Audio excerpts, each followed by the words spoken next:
Hey kids, Mr. Glenn here, I hope you're well.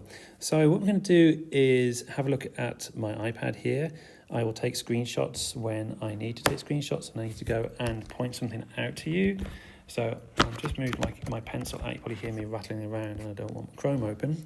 Sorry about that. What I'm going to do is open up GarageBand because this is what we're going to be looking at. We're looking at live loops.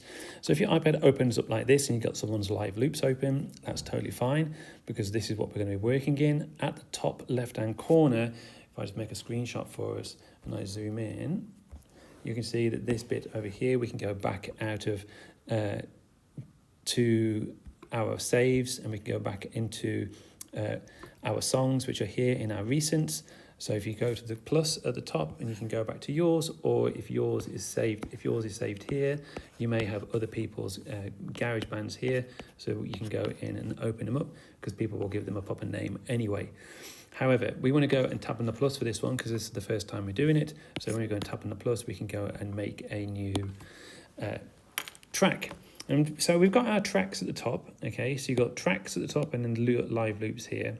So tracks, you can go and create tracks yourself if you want, and that's something we do in GarageBand, but we're gonna use live loops because we are a little bit stuck for time.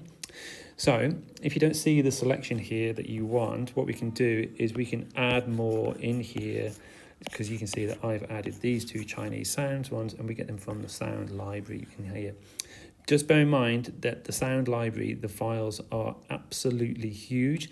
So if you don't see like a big selection here, or you see something that's suitable for your music and your bedding track, it's called, your bedding track means that it's the bed underneath where people are speaking. Okay, and you don't want it to be like the main sound. So you just want something that's kind of relaxing, but also you can have something electronic if you want underneath it, but it isn't the thing that's going to overpower the person who's in your team and speaking. Okay, so for this one, I'm going to go and use chill. Okay, just something simple. All right, so when we are in here, this is what we see. And so if we just take a look at what we've got sort of beats and percussions here. So these are in these drum machines. And then sometimes you get some Korg synths that are here. And then you can see this is a piano and you've got some different electronic pianos. And in each shape, you can see the way that the sound is created. So this is like a ding, ding, ding, shh, and then a ch. This one's got a boo, boo, boo. So it's got like that and it peters off with, I think it might be called a flange, but I'm not 100% sure. And if you look at the beats, you can see that these have little hi-hats inside them, and then it's got a thump and a bump, bump, thump, and then it's got some kind of rhythm going on. And some of them are pretty just very symmetrical and what have you, so they can see that they're regular beats. And then you have some big sounds that start off like an explosion and then go off into a thin straight line. So let's go and hit one, okay? And when we hit play, and we tap play on here.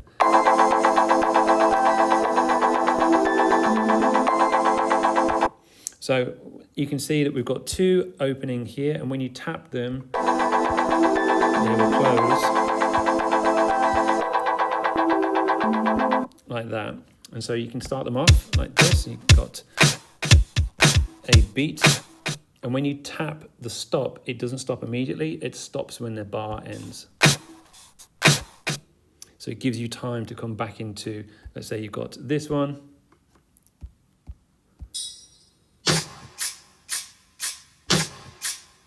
And you see that it's going to go back to the final beat.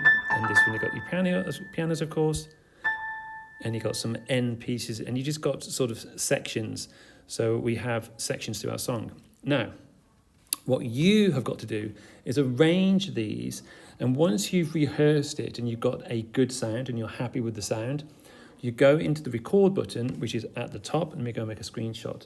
So let's say you play this one for a bit, then this one, you mix it all up, and then you get a good beginning, middle, and end, and everything sort of comes together, and you've got nice sort of pieces of music going on here.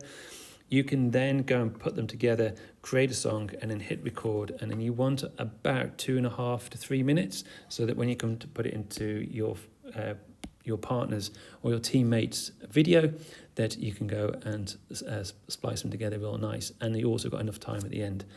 Right, that's it. So once you're done, okay, and you've hit record and you've started recording, okay, and then it plays, okay, and you're ready, and you've stopped it and it's done your recording. You pop over here, it saves your song, and then once you put this, you can put your friend's name, yours and your friend's name. So let's go and say it's Tina, Bob, Jeff, and Audrey, okay? And so we can just say 5T, okay?